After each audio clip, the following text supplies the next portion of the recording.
Tiba-tiba, Al terdiam. Entah kenapa Reva bisa senekat itu mengungkapkan perasaannya ke Al saat ini. Tapi justru Al bingung dengan semua ini. Tapi aku kan belum bisa keluar dari trauma masa laluku, Fa. Apa iya kamu bisa bertahan sampai aku beneran sembuh? Sebuah perasaan sedih menghampiri Reva. Entah kenapa saat ini dia merasakan kalau Al sedang mempermainkannya. Jantungnya berdetak kencang. Sedikit lagi bendungan air matanya akan meledak. Dia pun saat ini menatap tajam wajah Al dari samping. Mungkinkah dia mencintai Al? Beberapa kali sebuah pertanyaan-pertanyaan muncul di kepalanya. Tapi kenapa harus dengan Al? Al mengetahui bahwa Reva saat ini sedang menunggu sebuah kepastian tentang hubungan mereka, tapi dia juga masih takut untuk mengungkapkan apa yang dirasakan saat ini. Karena jujur dia pun belum tahu dengan pasti apakah dia mencintai Reva atau hanya sebagai pelampiasan semata. Karena biar bagaimana di hatinya saat ini masih teriris luka yang disebabkan oleh Rahma, sebuah masa lalu yang entah mengapa tak pernah bisa hilang. Al, gue benci sama lu, sebuah kalimat yang terucap dari mulut Reva membuat bendungan air matanya akhirnya pecah juga. Air matanya menetes membasahi kedua pipinya. Al yang melihatnya langsung menghentikan kendaraannya dan menepi di pinggir jalan. Kamu kenapa, Fa? Tanya Al sambil tangannya seakan mendekat dan ingin mengusap rambut gadis itu. Jangan menyentuhku. Reva menepis tangan Al dan menatapnya dengan tatapan benci. Aku minta maaf kalau aku ada salah, tapi emang aku bingung, Fa, salahku di mana? Tanya Al, masih mencoba bertahan agar tidak terpengaruh dan ikut larut oleh kesedihan gadis itu. Turunin gue di sini, gue malas ketemu sama lu saat ini, ujar Reva, lalu mencoba membuka pintu secara paksa. Tapi Al segera menahannya, lalu mencoba untuk memeluknya. Lepasin gua, tolak Reva yang masih seakan memberontak dan menolaknya. Please, Fa, jujur aku juga gak bisa berbuat apa-apa. Andai kamu ada di posisiku saat ini, mungkin kamu akan ngelakuin hal yang sama seperti yang aku lakukan, ujar Al memeluknya. Awalnya Reva memberontak, tapi dengan sekuat tenaga Al menahan Reva dan akhirnya gadis itu luluh juga.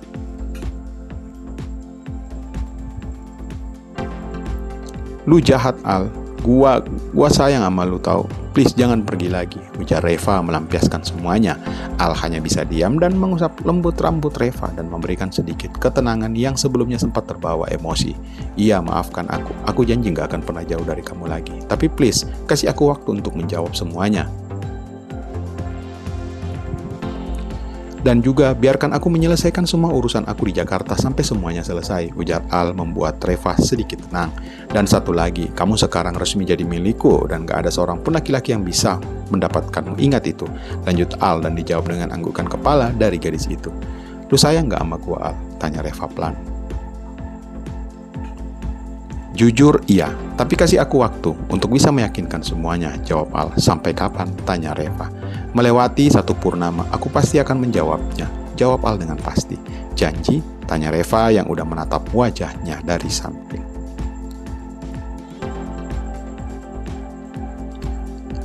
Aku janji, ujar Al lalu memperbaiki posisinya kembali ke posisi semula. Percaya sama aku gak akan mengenal wanita manapun selain kamu. Dan kamu jangan pernah berpikir aku di Jakarta sedang dengan wanita lain. Ingat, hati kamu dan hati aku sudah menyatu satu sama lainnya. Kamu juga harus menjaganya selama aku di Jakarta, lanjut Al untuk menjelaskan semuanya.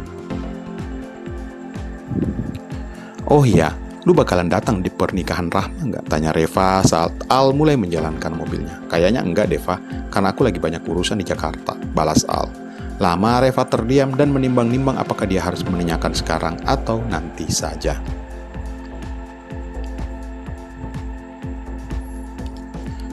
Tapi kayaknya rasa penasarannya saat ini lebih besar. Lalu dia pun menatap sendu wajah Al dari samping. Al, ya Fa, boleh aku nanya sesuatu nggak? Tanya Reva yang langsung membuat Al tersenyum.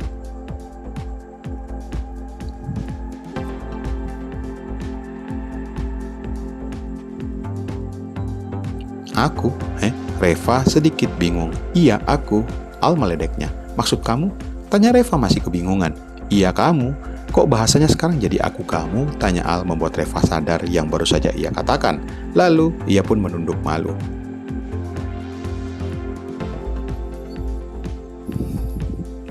Ih, emang gak boleh, ujar Reva malu. Terserah kamu aja. By the way, tadi mau nanya apaan? Tanya Al.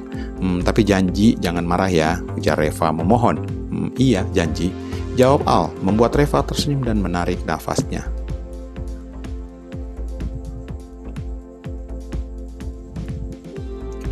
Kamu di Jakarta kerjaan apaan, Al? Tanya Reva pelan. Yang jelas kerjaan aku halal kok, Fa.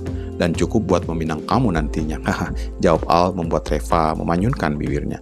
Reva cukup sedikit tenang mendengar jawaban Al barusan. Dan sepertinya ia tak ingin bertanya lagi lebih dalam tentang Al sebelumnya. Karena biar bagaimanapun dia sedikit banyaknya sudah mengetahui watak Al yang keras dan gak banyak bicara. Tak lama kemudian mereka tiba di parkiran apartemen. Udah sampai, kayaknya aku gak nginap di apartemennya, ada sedikit urusan di rumah ortu, ujar Al saat memarkirkan mobilnya di parkiran apartemen. Jadi kamu langsung berangkat besok? Tanya Reva. Iya, makanya aku pamitnya sekarang aja, jawab Al. Ya udah deh, hati-hati ya, jaga diri baik-baik. Ingat janji kamu tadi, ujar Reva menunduk dan Al lalu mendekatnya. Kemudian Al memeluknya.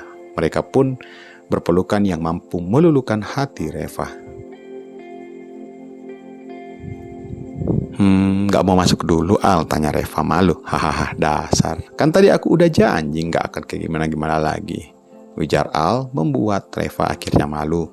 Ya udah deh, aku turun dulu ya, ujar Reva lalu membuka pintu mobil dan dia pun turun.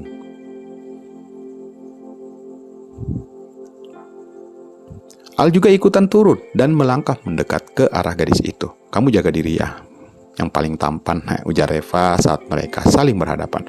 Kamu juga jaga diri baik-baik di sini. Ya udah, aku pamit dulu, ujar Al lalu mereka pun akhirnya berpisah dan meninggalkan beberapa pertanyaan di benak Reva yang sampai saat ini belum terjawab. Tapi Reva sadar bahwa dia nggak boleh memaksakan kehendaknya karena mengingat posisi kondisi Al saat ini belum sepenuhnya normal. Atau dengan kata lain, ia masih berpikir bahwa Al masih belum bisa lari dari trauma masa lalunya. Mungkin Al ada benarnya.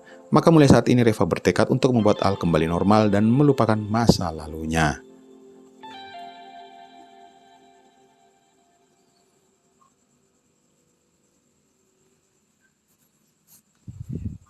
Beberapa hari kemudian, Bandara Soekarno-Hatta, terminal domestik, tampak beberapa orang sedang keluar dari pintu kedatangan. Begitu juga sore ini keluarga Al sedang berjalan menarik travel bag mereka. Tampak Eci, Papa, dan Mama mereka baru saja tiba di Jakarta. Al yang melihat mereka langsung mengangkat tangannya. Tuh Kak Al, ujar Eci melihat Al. Lalu Mama dan Papanya tersenyum serta melangkah keluar dari pintu kedatangan. Gimana perjalanannya, Mah? Pak, tanya Al saat setelah menyalim tangan kedua orang tuanya. Ya gitulah, agak goyang sih, Nak, jawab papahnya.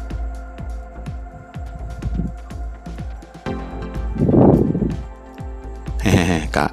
Eci lalu menyalim tangan kakaknya. Bentar ya, aku telepon supir dulu, biar dia bawa mobil Anya ke sini, ujar Al lalu menelpon supirnya untuk menjemput mereka. Tak lama, sebuah SUV Jeep Wrangler berwarna hijau army baru saja berhenti di depan mereka. Lalu sang supir segera turun dengan memakai baju safari mencoba membantu mengangkat barang-barang mereka. Yuk naik Mah, Pah, ajak Al lalu mereka pun naik ke dalam mobil. Adek kamu di mana? Tanya papahnya, di mana mereka bertiga duduk di kabin tengah sedangkan Al duduk di kursi depan samping sang supir. Di kantor, Pak. By the way, dia nggak tahu loh kalau kalian datang ke Jakarta, ujar Al.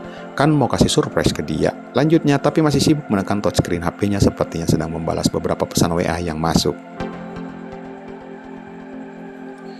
Jadi malam ini kita nginap di mana? Tanya mamahnya. Mending di rumahku aja dulu, Mah. Nah, besok kita berangkat pagi-pagi terus kita standby di apartemennya Citra. Jadi saat dia udah bangun kita bikin surprise aja. Gimana? Jawab Al. Emangnya kamu punya kunci apartemen adik kamu? Tanya mamahnya. Punya dong, Mah. Ya udah kalau gitu mending kita nyari makan aja dulu, ujar Al lalu diiyakan oleh semuanya. Al lalu menyuruh sang supir untuk mengarahkan mobilnya ke restoran seafood favorit Al selama ini.